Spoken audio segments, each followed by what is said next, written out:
2024 के विधानसभा चुनाव के लिए भिवानी जिले की जिस सीट पर टिकट के लिए कांग्रेस में सबसे ज्यादा मारामारी मचेगी वो है लोहारू सीट। लोहारू की चुनावी बिसात पर कांग्रेस के टिकट के लिए 4 खिलाड़ी जमे हुए हैं। चारों खिलाड़ियों का अलग अलग रुतबा है, अलग अलग पकड़ है और टिकट हासिल करने के लिए अलग अलग फार्मूले हैं। किस खिलाड़ी का फार्मूला फिट बैठेगा, कौन सा खिलाड़ी टिकट लेकर आएगा, उसके बाद ही यहाँ पर चुनावी बिसात का फाइनल खेल खेला जाएगा। कांग्रेस के टिकट के लिए जो 4 खिलाड़ी दांव लगा रहे हैं उनमें पहला नंबर है सोमवीर सिंह का। पूर्व विधायक सोमवीर सिंह जहां स्वर्गीय बंसीलाल के दामाद हैं, वहीं हुड्डा फैमिली के साथ उनका पिछले 18 साल से करीबी रिश्ता है। भूपेंद्र हुड्डा ने किरण चौधरी के खिलाफ हमेशा सोमवीर सिंह को इस्तेमाल करने का काम किया और वो भूपेंद्र हुड्डा के विश्वास पात्र नेताओं में शामिल रहे हैं। सोमवीर सिंह को लगता है कि वो साइलेंट तरीके से 2024 में भी टिकट ले आएंगे और चुनावी दंगल में उनकी टिकट को कोई नहीं काट पाएगा। उनके बाद बारी आती है राजवीर फटिया की। राजवीर फटिया धनबल के मामले में बाकी सभी 3 खिलाड़ियों पर 21 नहीं बल्कि 101 पड़ते हैं। पिछले 5 साल के दौरान लोहारू हलके में 15 से 20 करोड़ रुपए खर्च चुके राजवीर सिंह फटिया दीपेंद्र हुड्डा के बलबूते पर टिकट अपनी जेब में रखने का दावा करते हैं। उन्हें लगता है कि जिस तरह से उन्होंने हुड्डा परिवार की मदद की है, जिस तरह से उन्होंने हुड्डा परिवार का आशीर्वाद हासिल किया है, उसके बलबूते पर 2024 में टिकट 100% उन्हीं को मिलेगी। इसलिए राजवीर फटिया बिंदास तरीके से बेधड़क होकर न सिर्फ खुलकर खर्चा कर रहे हैं बल्कि चुनाव जीतकर अभी से एमएलए बनने के सपने भी देख रहे हैं। राजवीर फटिया के बाद अगली दावेदारी है पूर्व आईएएस जगदीप सिंह की। जगदीप सिंह ने अभी कांग्रेस ज्वाइन नहीं की है, लेकिन वो भी 2024 के चुनाव में लोहारू की टिकट कांग्रेस की लेकर चुनाव लड़ना चाहते हैं।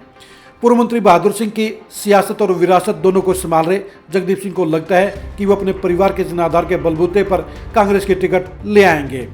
रिटायरमेंट के बाद जगदीप सिंह लगातार लोहारू हलके में एक्टिव हैं। वो सिवानी और बहल में अपने वर्करों की मीटिंग ले चुके हैं। अब उनकी बारी लोहारू में भी है। उसके बाद वो कांग्रेस की टिकट हासिल करने के लिए लगातार सीरियस होकर प्रयास करते हुए नजर आएंगे। चौथे खिलाड़ी हैं नरेंद्र राज गागड़वास। इनेलो के बड़े नेता रहे राज सिंह गागड़वास के बेटे नरेंद्र राज गागड़वास ने कुछ ही समय में कांग्रेस में बड़ी पकड़ बनाने का काम किया है। गागड़वास फैमिली हाईकमान और भूपेंद्र हुड्डा फैमिली दोनों में ही बराबर की पकड़ रखती है। नरेंद्र राज गागड़वास की पॉलिटिक्स निश्चित तौर पर एक चौंकाने वाली पॉलिटिक्स है। वो एक ऐसे हथियार हैं जिनसे राजवीर फटिया भी डर रहे हैं। साफ तौर पर कहा जा सकता है कि राजवीर फटिया टिकट के मामले में अगर किसी को अपने लिए खतरा मान रहे हैं तो वो नरेंद्र राज गागड़वास हैं। बेशक पैसे के मामले में राजवीर फटिया नरेंद्र राज गागड़वास से काफ़ी आगे हैं, लेकिन जनबल के मामले में वो कहीं ना कहीं नरेंद्र राज गागड़वास से भय खाते हैं। इसका कारण है 2016 का पंचायती राज का जिला परिषद का चुनाव। 2016 में राजवीर फटिया और नरेंद्र राज गागड़वास के बाद जिला परिषद के चुनाव में आमने सामने का मुकाबला था।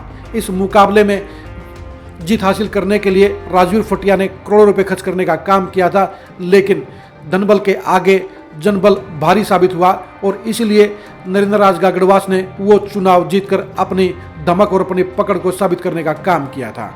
2024 के चुनाव के लिए भी दोनों ही दावेदारों के बीच में खिंचातानी होगी। दोनों ही दावेदार हुड्डा परिवार के करीबी होने का दावा करते हैं। जहां राजवीर फटिया खुलकर पैसे फेंक रहे हैं, खुलकर प्रोग्राम कर रहे हैं और टिकट की सबसे बड़ी दावेदारी पेश कर रहे हैं, वहीं नरेंद्र राज गागड़वास भी अपने 2016 के रिकॉर्ड के बलबूते पर टिकट हासिल करने के लिए अपना मजबूत दावा ठोक रहे हैं। नरेंद्र राज गागड़वास की फैमिली पिछले 40 सालों से लगातार लोहारू हलके में एक्टिव रही है। उनका हर गांव में अपना एक संपर्क है, हर गांव में उनके रिश्ते हैं और वो अपने मजबूत सियासी पैठ के बलबूते पर टिकट हासिल करने का दावा करते हैं। इनेलो के वोट बैंक के अलावा कांग्रेस के वोट बैंक को जोड़कर गागड़वास फैमिली 2024 के चुनाव में अपना चुनावी भविष्य परफेक्ट देख रही है और नरेंद्र राज गागड़वास को लगता है कि वो अपनी फैमिली के बैकग्राउंड पर 2016 में मिली जीत के बलबूते पर और दीपेंद्र हुड्डा और भूपेंद्र हुड्डा के दोहरे समर्थन के बलबूते पर वो टिकट की दौड़ में राजवीर फटिया को पछाड़ने में न सिर्फ सफल होंगे बल्कि चुनाव जीतकर वो अपने परिवार का क्लब 90 में एंट्री कराने का काम करेंगे। कांग्रेस के चारों ही दावेदारों के अलग रोल हैं, अलग अलग भूमिका है और अलग अलग संभावनाएं हैं, लेकिन साफ तौर पर नजर आ रहा है कि कांग्रेस के टिकट के लिए भूपेंद्र हुड्डा के खेमे की तरफ से फाइनल तौर पर जहां आखिरी टक्कर होगी वो टक्कर होगी राजवीर फटिया और नरेंद्र राज गागड़वास के पास। दोनों ही दावेदारों के बीच में करीबी का मुकाबला होगा, यानी राजवीर फटिया को संभल कर रहना होगा। उन्हें इस वह में चादर तान कर नहीं सोना चाहिए क्योंकि टिकट उनकी जेब में है। उनको भूपेंद्र हुड्डा और दीपेंद्र हुड्डा खुला समर्थन है और इसीलिए वो आराम से चुनाव जीत जाएंगे। टिकट लेना पहले उनके लिए बड़ी चुनौती है, चुनाव जीतने की बारी तो बाद में आएगी। नरेंद्र राज गागड़वास ने कल लोहारू में बड़ा शक्ति प्रदर्शन किया।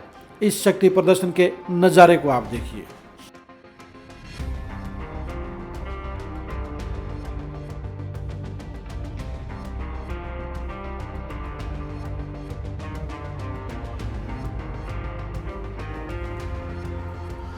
लोहारू के कार्यक्रम में बड़ी भीड़ जुटाकर नरेंद्र राज गागड़वास ने यह साबित कर दिया है कि वो भीड़ के मामले में, पकड़ के मामले में और इलाके में पैठ के मामले में कहीं भी राजवीर फटिया से 19 नहीं है। पैसे के मामले में बेशक वो राजवीर फटिया से बेहद कमज़ोर हो सकते हैं, लेकिन इलाके में रसूख के हिसाब से, इलाके में पकड़ के हिसाब से और अपनी टीम के हिसाब से वो किसी भी तरीके से राजवीर फटिया से कम नहीं है। यानी अगर कांग्रेस ने, अगर हुड्डा परिवार ने उनको टिकट देने का फैसला लिया तो वे राजवीर फटिया से बेहतर प्रत्याशी साबित होंगे। ये बात सही भी है कि गागड़वास फैमिली पिछले 40 सालों से लगातार लोहारू में एक्टिव रही है और उनका एक अपना रुतबा है, लेकिन ये भी सच्चाई है कि कांग्रेस की टिकट जिसको मिलेगी वो यहाँ से विधायक बनने का प्रबल दावेदार होगा। राजवीर फटिया ने इस मामले में अपने दोनों दरवाजे खुले रखे हैं, यानी वो प्राथमिकता कांग्रेस को टिकट को दे रहे हैं, लेकिन उन्होंने ये भी फाइनल फैसला कर लिया है कि अगर किसी कारण से उनको कांग्रेस की टिकट नहीं मिली तो इंडिपेंडेंट प्रत्याशी के तौर पर वो चुनावी दंगल में ताल ठोकने का काम करेंगे।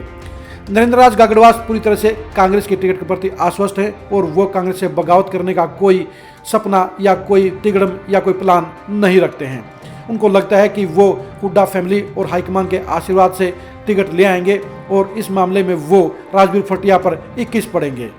लेकिन टिकट की दावेदारी किसी भी मायने में चारों प्रत्याशियों के लिए आसान नहीं है, क्योंकि जहां सोमवीर सिंह अब सियासत के ढलान पर हैं और उनकी संभावनाएं बेहद कम हैं, उनके लिए अब भूपेंद्र हुड्डा की वफादारी से ज़्यादा दीपेंद्र हुड्डा के ख्वाब ज़्यादा बड़े हो गए हैं और ख्वाबों के इस रास्ते में दीपेंद्र हुड्डा के लिए सोमवीर सिंह जहां दमदार सहयोगी नहीं है, वहीं राजवीर फटिया और नरेंद्र राज गागड़वास दोनों उनके लिए काम के सिपहसालार नजर आते हैं।